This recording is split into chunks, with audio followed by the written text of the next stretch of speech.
warahmatullahi wabarakatuh. Welcome back to my YouTube channel @Friska Friona Official. Halo adik-adik semuanya.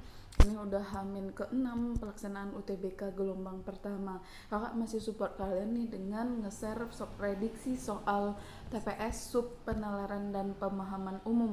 Semoga ini bermanfaat. Jangan lupa untuk bantu like, komen, dan subscribe agar channel YouTube ini dapat menjadi channel edukasi yang terkemuka di Indonesia. Baik, langsung saja kita masuk kepada soal yang pertama. Oke, semoga kalian nanti bisa lulus ya di jurusan yang kalian impi-impikan. Langsung saja di sini soal yang pertama, pikiran utama yang terdapat pada paragraf pertama adalah A. Air selain penting bagi makhluk hidup juga sebagai penyusun tubuh. B. Air berperan penting dalam kelangsungan makhluk hidup. C. Sebagian penyusun tubuh makhluk hidup adalah air. D. Suatu kehidupan baru akan dimulai melalui air. Atau E. Makhluk hidup tak bisa hidup tanpa air. Nah, apa nih jawabannya menurut kalian yang tepat? Kalau menurut kakak, jawaban nomor 43 itu adalah yang B. Pemikiran utama, gagasan utama, atau ide pokok merupakan topik utama yang harus selalu ada di dalam sebuah paragraf. Fungsi dari ide ini adalah menjadi topik pembahasan dalam suatu paragraf. Ide pokok sendiri dapat termuat di awal, di tengah, akhir, awal, akhir, atau secara tersirat. Gagasan utama atau pikiran utama pada paragraf pertama tersebut terletak di awal paragraf, yaitu air berperan penting dalam kelangsungan makhluk hidup. Hal ini berarti paragraf tersebut berjenis deduktif di mana gagasan utamanya berada di awal, sedangkan kalau induktif gagasan utamanya berada di akhir. Oleh karena itu, jawaban yang tepatnya adalah option yang B. Oke, kita lanjutkan soal yang kedua. Istilah siklus pada kalimat yang ketujuh bermakna A. Hal yang berulang dan membentuk rangkaian peristiwa. B. Keteraturan suatu kejadian yang berkembang secara berulang. C. Berbagai peristiwa yang berulang dan semakin berkembang. D. Rangkaian kejadian yang berulang-ulang secara tetap dan teratur. Atau E. Perputaran waktu yang bergerak berulang-ulang secara dinamis. Nih, apa nih jawaban nomor 2 menurut kalian? Nah, jawaban yang nomor 2 itu yang tepat adalah yang D. Ya, jawabannya yang D. Istilah dalam kata frasa atau gabungan kalimat yang dipakai sebagai nama atau lambang dan yang dengan cermat mengungkapkan makna konsep, proses, keadaan atau sifat yang khas dalam bidang tertentu, seperti istilah ilmu pengetahuan, teknologi, seni, dan sebagainya. Makna sebuah istilah kata dalam bidang tertentu dapat ditemukan dalam KBBI, Kamus Istilah Khusus.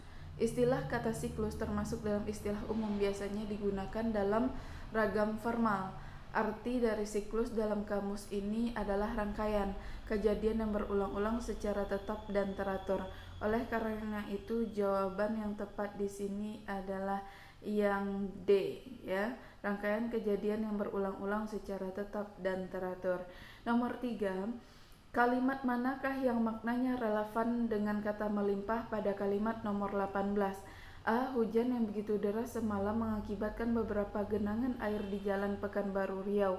B. Meningkatnya hasil panen jeruk hingga 3 kali lipat membuat gudang Pak Tarim tak dapat menampungnya. C. Kopi yang diseduh oleh Empok Jatiem memang sangat nikmat sampai membuat saya meminumnya 3 gelas. D. Uang yang dimiliki miliarder tersebut semuanya disimpan di bank dan setiap bulannya ia memakai untuk keperluan donasi. E. Produksi semen 3 roda mengalami peningkatan sejak 2 tahun belakangan akibat masifnya pembangunan perumahan. Jadi yang kita cari adalah makna yang relevan dengan kata melimpah. Nah, berikut pembahasannya. Jawabannya di sini menurut kakak adalah yang B. Sebuah kata dapat memiliki makna yang relevan dengan sebuah kalimat. Misalnya kalimat sebagai pelatih. Sebagai pelatih, Justin telah membuat performa tim mengalami peningkatan dalam hal prestasi. memiliki relevansi makna dengan progres atau kemajuan. Pada kalimat 18 terdapat kata melimpah, bermakna terlampau penuh atau berlebih-lebih atau banyak sekali. Kata melimpah tersebut memiliki relevansi makna dengan kalimat meningkatnya hasil panen jeruk sehingga 3 kali lipat membuat gudang Pak Tarim tak dapat menampungnya. Meningkatnya hasil panen jeruk menunjukkan adanya sesuatu yang melimpah banyak. Dengan kata lain, kalimat tersebut memiliki relevansi dengan kata melimpah. Jadi jawabannya di sini sudah jelas yang B. Oke, nomor 4. Tujuan penulisan dari teks tersebut adalah untuk A. Menyampaikan informasi mengenai pengertian tahapan-tahapan hingga tujuan dari siklus hidrologi. B. Menggambarkan berbagai peristiwa terkait siklus hidrologi mulai dari evaporasi hingga presipitasi. C. Menjelaskan proses terjadinya siklus hidrologi mulai dari evaporasi, kondensasi hingga presipitasi. D. Mengedukasi masyarakat agar mengetahui berbagai hal berkaitan dengan fenomena hidrologi. Atau E. Mengulas berbagai poin penting yang relevan dengan proses terjadinya fenomena hidrologi. Ayo, ini apa jawabannya menurut kalian? Nah, berikut ulasannya ya. Jawabannya adalah C. Tujuan penulisan sebuah teks bergantung pada jenis teks tersebut. Misalnya pada teks eksposisi, tujuan penulisannya untuk meyakinkan pembaca untuk mempunyai informasi yang disajikan penulis.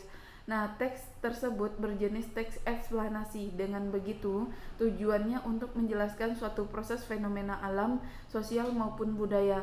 Lengkapnya, dalam teks tersebut penulis ingin menjelaskan proses terjadinya siklus hidrologi mulai dari evaporasi, kondensasi hingga presipitasi. Melalui tulisan tersebut pembaca diharapkan memahami penjelasan yang disampaikan. Oleh karena itu, jawaban yang tepatnya adalah yang C. Ya, menjelaskan proses terjadinya siklus hidrologi hingga presipitasi.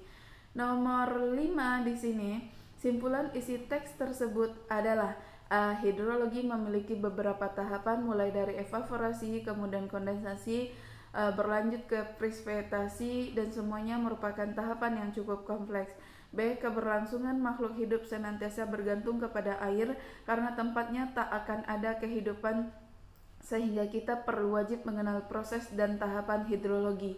C. Adanya peranan yang sangat penting dari air bagi manusia karena kita harus mengenal setiap tahapan hidrologi mulai dari evaporasi, lanjut ke kondensasi hingga tahap akhir presipitasi. D. Air berperan penting bagi kelangsungan makhluk hidup karena kita perlu mengenal proses hidrologi agar senantiasa bijak menggunakannya.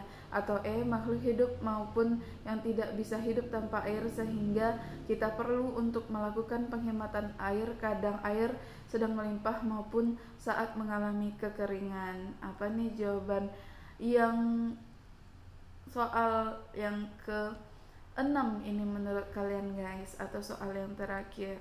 Nah, di sini menurut kakak jawabannya yang D. Simpulan berasal dari kata simpul yang artinya ikat. Simpul berarti suatu informasi yang dapat mengikat seluruh isi paragraf. Dalam menentukan simpulan isi teks, pembaca perlu secara seksama dan teliti. Lazimnya simpulan diambil berdasarkan gagasan inti yang rangkaiannya menjadi satu kalimat simpulan dan mewakili seluruh isi teks. Pada teks tersebut, kalimat simpulannya adalah air berperan penting bagi kelangsungan makhluk hidup sehingga kita perlu mengenal proses hidrologi agar senantiasa bijak dalam menggunakannya. Jadi jawabannya itu sudah jelas yang D. Oke, sekian dulu pembahasan soal pemahaman dan penalaran umum part kedua ini. Kalau ada salah-salah kata kakak mohon maaf. See you the next video. Thanks for watching. Assalamualaikum warahmatullahi wabarakatuh. Jangan patah semangat selagi masih ada waktu untuk belajar.